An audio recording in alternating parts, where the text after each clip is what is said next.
ಸೂರಜ್ ತುಂಬಾ ದಿನಗಳ ಬಳಿಕ ಬೆಂಗಳೂರಿನಿಂದ ಪಕ್ಕದ ಮನೆ ಆಂಟಿ ರೇವತಿಯನ್ನ ನೋಡಲು ಅವಳ ಮನೆಗೆ ಬರ್ತಾನೆ. ಅವನು ಬರುವಾಗ ಬೆಳಿಗ್ಗೆ 7 ಗಂಟೆ ಆಗಿರುತ್ತೆ. ಅವನು ಬಂದವನೇ ಮನೆ ಹೊರಗಡೆ ಇರೋ ನಲ್ಲಿಯಿಂದ ಕಾಲನ್ನ ತೊಳ್ಕೊಂಡು ಒಳಗಡೆ ಬರ್ತಾನೆ.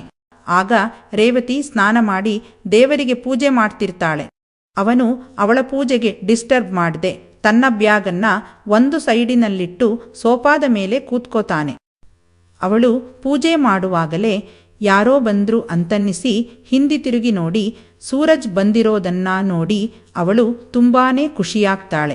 ನಂತರ ಅವಳು ದೇವರಿಗೆ ಮಂಗಳಾರತಿ ಮಾಡಿ ಆರತಿನ ಸೂರಜ್ಗೆ ಕೊಡಲು ಬರ್ತಾಳೆ. ಅವನು ಮಂಗಳಾರತಿನ ತಗೊಳ್ತಾನೆ. ಆಗ ರೇವತಿ ಅವನ ಹಣೆಗೆ ಕುಂಕುಮ ಇಡ್ತಾ, ಏನೋ ಹೇಳ್ದೆ ಕೇಳ್ದೆ ಬಂದ್ಬಿಟ್ಟಿದ್ದೀಯಾ, ಚೆನ್ನಾಗಿದ್ದೀಯಾ, ನೀನ್ ಬಂದಿದ್ದು ನನ್ಗೆ ತುಂಬಾ ಖುಷಿಯಾಯಿತು ಕಣೋ ಅಂತಾಳೆ. ಆಗ ಸೂರಜ್, ನನ್ಗೆ ನಿಮ್ಮನ್ನ ನೋಡ್ಬೇಕನ್ನಿಸ್ತಾ ಆಂಟಿ, ಹಾಗಾಗಿ ಬಂದ್ಬಿಟ್ಟೆ. ನಾನಿಲ್ಲಿಗೆ ಬರ್ತೀನಿ ಅಂತ ನನ್ಗೂ ಗೊತ್ತಿರ್ಲಿಲ್ಲ ಅಂತಾನೆ. ಹಾಗೆ ಹೇಳ್ತಾ ಅವನು ರೇವತಿಯನ್ನ ಚೆನ್ನಾಗಿ ಗಮನಿಸ್ತಾನೆ. ಮೊದಲೇ ಅವಳು ಅಪ್ಸರೆ, ಈಗ ನೋಡಿದ್ರೆ ಅವಳ ಎದೆಗಳು ಹಿಂದಿನಿಗಿಂತಲೂ ದೊಡ್ಡಾದಂಗೆ ಕಾಣಿಸ್ತಿದೆ. ಅಂಕಲ್ ಚೆನ್ನಾಗಿ ಕೆಲಸ ಮಾಡ್ತಿದ್ದಾರೆ ಅನ್ಸುತ್ತೆ. ಇಂಥ ಸುಂದರಿನ ಹೆಂಡ್ತಿಯಾಗಿ ಪಡೆದ ಅವರೇ ಅದೃಷ್ಟವಂತರು ಅಂತ ಅಂದ್ಕೋತಿರ್ತಾನೆ. ಮತ್ತೆ ದೇವರ ಕೋಣೆಗೆ ಹೋದ ರೇವತಿ ಪಕ್ಕದಲ್ಲಿ ಮಂಗಳಾರತಿಯನ್ನಿಟ್ಟು ದೇವರಿಗೆ ಕೈ ಮುಗಿತಾ ನಿಂತ್ಕೋತಾಳೆ. ಆಗ ಅವಳ ಸೀರೆ ಸೆರಗು ಗಾಳಿಯಲ್ಲಿ ಹಾರಿ ಮಂಗಳಾರತಿಯ ಬೆಂಕಿ ಅದಕ್ಕೆ ತಾಗಿ ಟಕ್ಕಂತ ಬೆಂಕಿ ಹತ್ಕೊಳ್ಳುತ್ತೆ. ಆಗ ಅದನ್ನ ನೋಡಿದ ಸೂರಜ್ ಗಾಬರಿಯಿಂದ ಅಯ್ಯೋ ಆಂಟಿ ಅಂತ ಕೂಗ್ತಾ ಅವಳ ಸೀರೆಯನ್ನೆಲ್ಲ ಬಿಚ್ಚಿ ದೂರಕ್ಕೆ ಬಿಸಾಡ್ತಾನೆ. ಆ ಸೀರೆ ಬೆಂಕಿಯಲ್ಲಿ ಪೂರ್ತಿ ಸುಟ್ಟು ಕರ್ಕಲಾಗುತ್ತೆ. ಆಗ ಅವನು ರೇವತಿಯನ್ನ ನೋಡ್ತಾನೆ. ಅವಳು ಬರೀ ಲಂಗದಲ್ಲಿ ಮತ್ತು ರವಿಕೆಯಲ್ಲಿ ಮಾತ್ರ ಇರ್ತಾಳೆ. ಅವಳ ಮೈಮಾಟ ಅವನಿಗೆ ಹುಚ್ಚು ಹಿಡಿಸ್ತಿತ್ತು. ಅವನ ತಮ್ಮ ಎದ್ದು ನಿಂತು ಪ್ಯಾಂಟಿನಲ್ಲಿ ಉಗ್ರಾವತಾರವನ್ನೇ ಸೃಷ್ಟಿ ಮಾಡಿದ್ದ. ಇಂಥ ಚಾನ್ಸ್ ಮತ್ತೆ ಸಿಗಲ್ಲ ಅಂದ್ಕೊಂಡ ಸೂರಜ್ ಅವಳ ಲಂಗ ಮತ್ತು ಕಾಚಾವನ್ನ ಬಿಚ್ಚಿಯೆಸೀತಾನೆ. ಆಗ ರೇವತಿ ಅವನ ಮುಂದೆ ಬಟ್ಟೆಯಿಲ್ಲದೆ ಬೊಂಬೆಯಂತೆ ನಿಂತಿರ್ತಾಳೆ. ಆಂಟಿ, ನಿಮ್ಗೇನು ಆಗಿಲ್ಲ ತಾನೆ ಅಂತ ಅವಳ ಅಂಗಾಂಗಗಳನ್ನೆಲ್ಲ ಮುಟ್ಟೋದಕ್ಕೆ ಶುರು ಮಾಡ್ತಾನೆ. ಆದ್ರೆ ರೇವತಿ ಮಾತ್ರ ಅಲ್ಲಿ ನಡೆದ ಇನ್ಸಿಡೆಂಟ್ನಿಂದ ಶಾಕ್ನಲ್ಲಿರ್ತಾಳೆ. ಅವನು ಮುಟ್ಟುವಷ್ಟು ಮುಟ್ಟಿ ಒಳ್ಳೆ ಮಜಾ ತಗೋತಾನೆ. ಆಂಟಿ, ನಿಮ್ಗೆ ಏನೂ ಆಗಿಲ್ಲ ತಾನೆ ಅಂತ ಅವಳ ದೊಡ್ಡ ಹಣ್ಣುಗಳನ್ನ ಒತ್ತುತ್ತಾ ಚೆಕ್ ಮಾಡ್ತಿರುವಂತೆ ನಾಟಕ ಮಾಡ್ತಿರ್ತಾನೆ. ಆಗ ಶಾಕ್ನಿಂದ ಹೊರಗೆ ಬಂದ ರೇವತಿ ತಾನು ಈಗಿರೋ ಅವಸ್ಥೆಯನ್ನ ನೋಡಿ, ಏನೋ ಮಾಡ್ತಿದ್ದೀಯಾ ನೀನು ಅಂತ ನಾಚಿಕೆಯಿಂದ ಮೆಟ್ಟಿಲು ಹತ್ತಿ ತನ್ನ ಮೇಲಿನ ರೂಮ್ಗೆ ಓಡ್ತಾಳೆ. ಆಗ ಅವಳ ಹಣ್ಣುಗಳು ಗಲಗಲನೆ ಅಲ್ಲಾಡ್ತಿರುತ್ತೆ. ಅದನ್ನೆಲ್ಲ ನೋಡಿದ ಸೂರಜ್ಗೆ ಕಂಟ್ರೋಲ್ ಮಾಡ್ಕೊಳ್ಳೋಕಾಗ್ದೆ ಬಾತ್ರೂಮಿಗೆ ಹೋಗಿ ಅವಳ ಅಂದವನ್ನ ನೆನೀತಾ ಹೊಡ್ಕೊಂಡು ಆಚೆ ಬರ್ತಾನೆ. ಹೊರಗೆ ಬಂದ್ಮೇಲೂ ಅವಳ ಸುಂದರ ದೇಹದ ಚಿತ್ರಣ ಅವನ ಮನಸ್ಸಿನಿಂದ ಮರೆಯಾಗ್ಲಿಲ್ಲ. ಸೂರಜ್ಗೆ ಮೊದಲಿನಿಂದಲೂ ರೇವತಿ ಅಂದ್ರೆ ತುಂಬಾನೇ ಇಷ್ಟ. ಅವಳ ಅಂದ ಚೆಂದಕ್ಕೆ ಅವನು ಸದಾ ಅಭಿಮಾನಿ. ರೇವತಿ ಕೂಡ ಸೂರಜ್ನನ್ನ ತನ್ನ ಸ್ವಂತ ಮನೆಯವನ ರೀತಿ ನೋಡ್ಕೋತಿದ್ಲು. ಅವಳು ಮಾಡೋ ಅಡುಗೆಯಂದ್ರೆ ಸೂರಜ್ಗೆ ತುಂಬಾನೇ ಇಷ್ಟ. ಅವಳು ಮದುವೆಯಾಗಿ ಗಂಡನ ಮನೆಗೆ ಬಂದ್ಮೇಲೆ ಕೂಡ ರಜಾದಿನಗಳಲ್ಲಿ ಅವನನ್ನ ಮನೆಗೆ ಕರೀತಿದ್ಲು. ತನ್ನ ಸ್ವಂತ ಮಗನಿಗಿಂತ ಹೆಚ್ಚಾಗಿ ಅವನನ್ನ ನೋಡ್ಕೋತಿದ್ಲು. ಈಗ ಅದೇ ಆಂಟಿಯ ಜೀವವನ್ನ ಸೂರಜ್ ರಕ್ಷಿಸಿದ್ದಾನೆ. ಅವನೀಗ ಸೀದಾ ಮೆಟ್ಟಿಲು ಹತ್ತಿ ರೇವತಿ ಇರೋ ರೂಮ್ಗೆ ಹೋಗ್ತಾನೆ. ಅಲ್ಲಿ ಹೋಗಿ ಬಾಗಿಲು ಬಡಿದು ಒಳ್ಗೆ ಬರ್ಲಾ ಆಂಟಿ ಅಂತ ಕೇಳ್ತಾನೆ. ಆಗವಳು ಬಾರೋ, ಯಾಕಲ್ಲೇ ನಿಂತಿದ್ದೀಯಾ ಅಂತ ಹೇಳ್ತಾಳೆ. ಅವನು ಒಳಗಡೆ ಹೋಗಿ, ನಿಮ್ಗೇನು ಆಗಿಲ್ಲ ತಾನೇ ಆಂಟಿ, ನನ್ಗೆಷ್ಟು ಭಯ ಆಯ್ತು ಗೊತ್ತಾ, ನನ್ನ ಜೀವನೇ ಒಂದ್ಸಲ ಹೋದಂಗಾಯ್ತು, ಇನ್ನಾದ್ರೂ ಸ್ವಲ್ಪ ಜಾಗ್ರತೆ ಮಾಡ್ಕೊಳ್ಳಿ ಅಂತ ಹೇಳ್ತಾನೆ. ಆಗವಳು, ನಾನು ದೇವರನ್ನ ನಂಬಿದಕ್ಕೂ ಅವನು ನನ್ನ ಕೈ ಬಿಡ್ಲಿಲ್ಲ. ಇವತ್ತು ಆಗ್ತಿರೋ ದೊಡ್ಡ ಅನಾಹುತಾನ ನಿನ್ನ ಕೈಯಿಂದ ತಪ್ಪಿಸಿದ್ದಾನೆ. ನೀನು ಬರ್ದೇ ಹೋಗಿದ್ರೆ ನನ್ಗೆ ಅದೇನಾಗ್ತಿತ್ತೋ ಏನೋ, ಥ್ಯಾಂಕ್ಯೂ ಕಣೋ ಅಂತ ಹೇಳ್ತಾಳೆ. ನಂತರ ನೀನೇನೂ ತಿಂದಿಲ್ಲ ತಾನೆ, ಬಾ ಇಬ್ಬರೂ ಒಟ್ಟಿಗೆ ಕಾಫಿ ಕುಡಿಯೋಣ ಅಂತ ಹೇಳಿ ಅವನನ್ನ ಕೆಳಗಡೆ ಕರ್ಕೊಂಡು ಬರ್ತಾಳೆ. ಅವನನ್ನ ಡೈನಿಂಗ್ ಟೇಬಲ್ ಮೇಲೆ ಕೂರಿಸಿ ಪರೋಟ ಮತ್ತು ಮಟನ್ ಸಾರನ್ನ ಬಡಿಸ್ತಾಳೆ. ಅವನು ಅದನ್ನ ತಿನ್ನುತ್ತಾ, ಆಂಟಿ, ನಿಮ್ಮ ಕೈರುಚಿ ಅಂದ್ರೆ ಕೈರುಚಿ, ಇಂಥ ಊಟ ತಿಂದೆ ಎಷ್ಟು ದಿನ ಆಯ್ತು ಗೊತ್ತಾ, ತುಂಬಾ ಚೆನ್ನಾಗಿದೆ ಅಂತಾನೆ. ಅವನ ಹೊಗಳಿಕೆಯ ಮಾತುಗಳನ್ನ ಕೇಳಿಸಿಕೊಂಡ ರೇವತಿ, ನೀ ನನ್ನ ಗಂಡನಾಗಿದ್ರೆ ಚೆನ್ನಾಗಿರ್ತಿತ್ತು ಕಣೋ, ಆದ್ರೆ ಏನ್ಮಾಡೋದು, ಅದು ನನ್ನ ಹಣೆ ಬರದಲ್ಲಿ ಬರ್ದಿಲ್ಲ. ನನ್ನ ಗಂಡ ಯಾವತ್ತೂ ನನ್ನ ಅಡುಗೆನ ಹೊಗಳಿಯೇ ಇಲ್ಲ. ಕೆಲವೊಮ್ಮೆ ಹೊರಗಡೆನೇ ತಿಂದ್ಕೊಂಡು ಬರ್ತಾರೆ. ನನ್ಗೆಷ್ಟು ಬೇಸರ ಆಗುತ್ತೆ ಗೊತ್ತಾ. ನಾನು ಎಷ್ಟು ಪ್ರೀತಿಯಿಂದ ಅವರಿಗೋಸ್ಕರ ಅಡಿಗೆ ಮಾಡ್ತೀನಿ, ಆದ್ರೆ ಅವರಿಗೆ ಅದ್ಯಾವುದೂ ಗೊತ್ತಾಗಲ್ಲ ಅಂತಾಳೆ. ಅವಳ ಮಾತುಗಳನ್ನ ಕೇಳಿಸಿಕೊಂಡ ಸೂರಜ್ಗೆ ಗೊತ್ತಾಗುತ್ತೆ ಗಂಡ ಹೆಂಡತಿಯ ಮಧ್ಯೆ ಅಷ್ಟೊಂದು ಸಾಮರಸ್ಯ ಇಲ್ಲ ಅಂತ. ಅವನು ಮನದೊಳಗೆ ಖುಷಿ ಪಡೋಕೆ ಶುರು ಮಾಡ್ತಾನೆ. ನಂತರ ಅವರಿಬ್ರೂ ತಿಂಡಿ ಮುಗಿಸಿ ಸೋಫಾದ ಮೇಲೆ ಕೂತ್ಕೋತಾರೆ. ಆಗ ತನ್ನ ಬ್ಯಾಗಿನಲ್ಲಿರೋ ಲ್ಯಾಪ್ಟಾಪ್ ಅನ್ನ ತಂದ ಸೂರಜ್ ಕೆಲಸ ಮಾಡೋಕೆ ಶುರು ಮಾಡ್ತಾನೆ.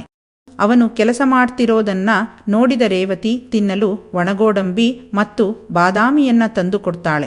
ಸ್ವಲ್ಪ ಸಮಯದಲ್ಲಿ, ನಾನು ಬಟ್ಟೆ ಒಗೆಯೋಕೆ ಹೋಗ್ತಿದ್ದೀನಿ ಕಣೋ, ನಿಂದು ಯಾವುದಾದ್ರೂ ಒಗೆಯೋ ಬಟ್ಟೆ ಇದ್ರೆ ಕೊಡು, ಹಾಗೆ ನೀನೀಗ ಹಾಕೊಂಡಿರೋ ಕಾಚಾನೂ ಕೂಡ ಕೊಡು, ಒಗಿತೀನಿ ಅಂತ ಹೇಳ್ತಾಳೆ.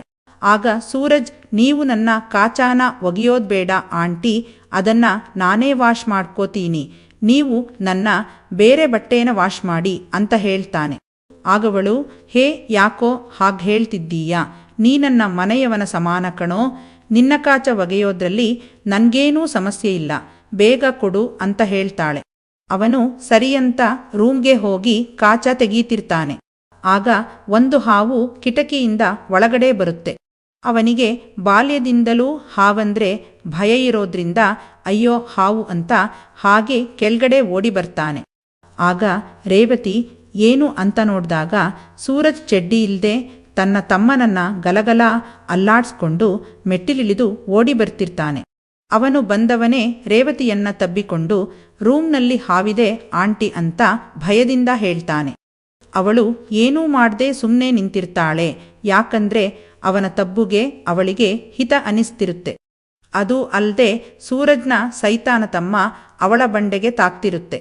ಅವಳು ಅಷ್ಟು ದೊಡ್ಡ ಸಾಮಾನನ್ನ ನೋಡಿ ಶಾಕ್ನಲ್ಲಿರ್ತಾಳೆ.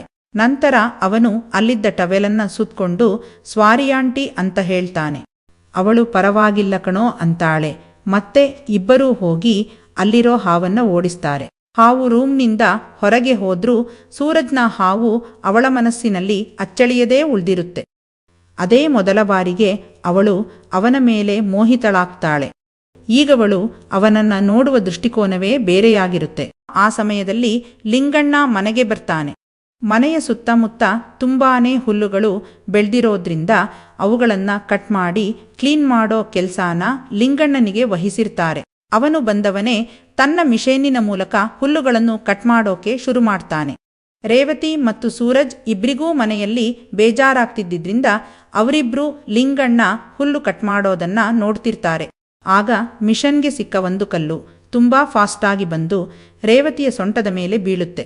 ಅವಳಿಗೆ ತುಂಬಾನೇ ನೋವಾಗುತ್ತೆ. ಆಗ ಸೂರಜ್ ರೇವತಿಯನ್ನ ಒಳಗೆ ಕರ್ಕೊಂಡು ಬರ್ತಾನೆ. ಆಗ ರೇವತಿ, ನನ್ಗೆ ಸರಿಯಾಗಿ ಏಟ್ ಬಿದ್ದಂಗನ್ನಿಸ್ತಿದೆ ಕಣೋ, ನಾವಿಬ್ರೂ ಮೇಲೆ ಕೋಣೆಗೆ ಹೋಗೋಣ, ಅಲ್ಲಿ ಏನಾಗಿದೆ ಅಂತ ಸರಿಯಾಗಿ ನೋಡಿ ಹೇಳು ಅಂತ ಹೇಳ್ತಾಳೆ. ಅವನು ಅವಳ ಕೈ ಹಿಡಿದು ಕರ್ಕೊಂಡು ಬಂದು ಮಂಚದ ಮೇಲೆ ಕೂರಿಸ್ತಾನೆ ಮತ್ತು ಏನಾಗಿದೆ ನೋಡೋಣ ಅಂತ ಅವಳ ಸೀರೆಯನ್ನ ಸ್ವಲ್ಪ ಸರಿಸಿ ನೋಡ್ತಾನೆ. ಆಗವನಿಗೆ ಅಲ್ಲಿ ಏನೂ ಕಾಣಿಸಲ್ಲ. ಅವನು ಏನೂ ಕಾಣಿಸ್ತಿಲ್ಲ ಆಂಟಿ, ಇನ್ನೂ ಸ್ವಲ್ಪ ಸೀರೆನ ತೆಗೀಲಾ ಅಂತ ಕೇಳ್ತಾನೆ. ಅವಳಿಗೂ ಕೂಡ ಅದೇ ಬೇಕಾಗಿತ್ತು, ಸರಿ ತೆಗೆದು ನೋಡು ಅಂತ ಹೇಳ್ತಾಳೆ. ಆಗವನು ಅವಳ ಪೂರ್ತಿ ಸೀರೆಯನ್ನ ತೆಗೆದುಹಾಕ್ತಾನೆ. ಆಗಲೂ ಕೂಡ ಅವನಿಗಲ್ಲಿ ಯಾವ ಗಾಯಾನೂ ಕಾಣಿಸಲ್ಲ.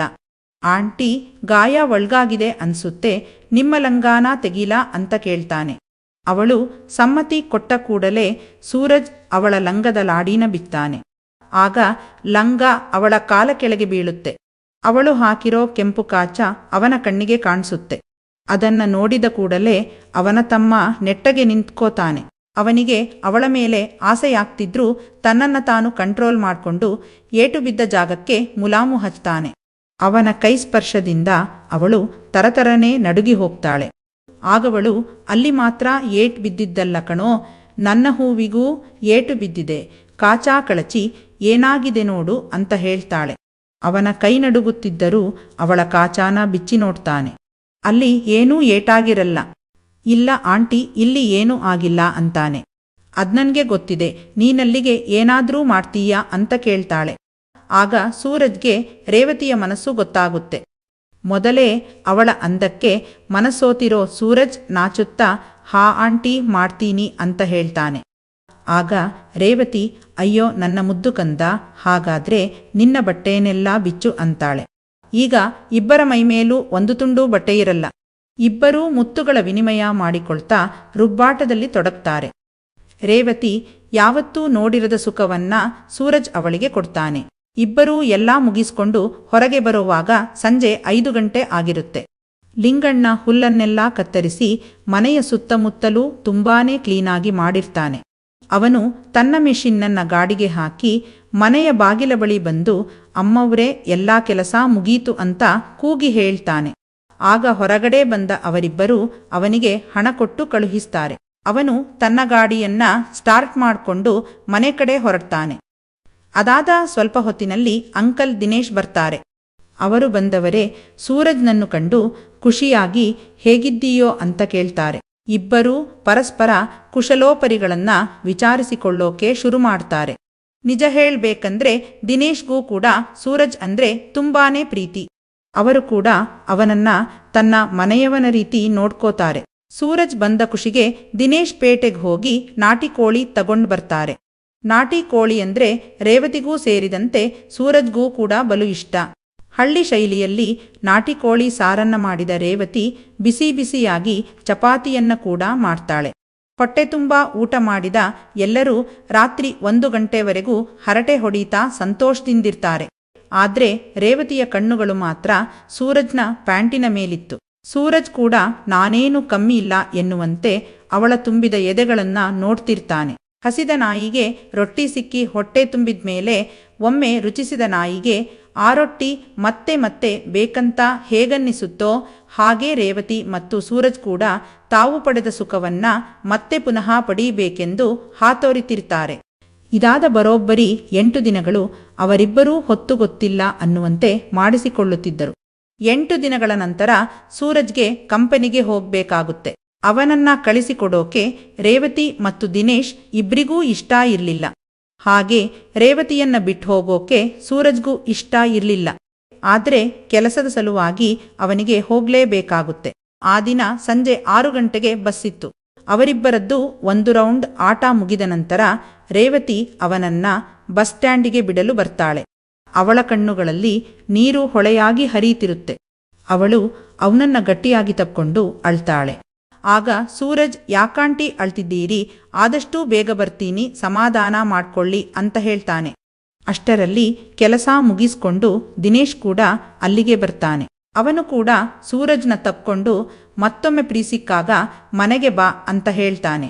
ಸ್ವಲ್ಪ ಹೊತ್ತಿನಲ್ಲಿ ಬಸ್ ಬರುತ್ತೆ.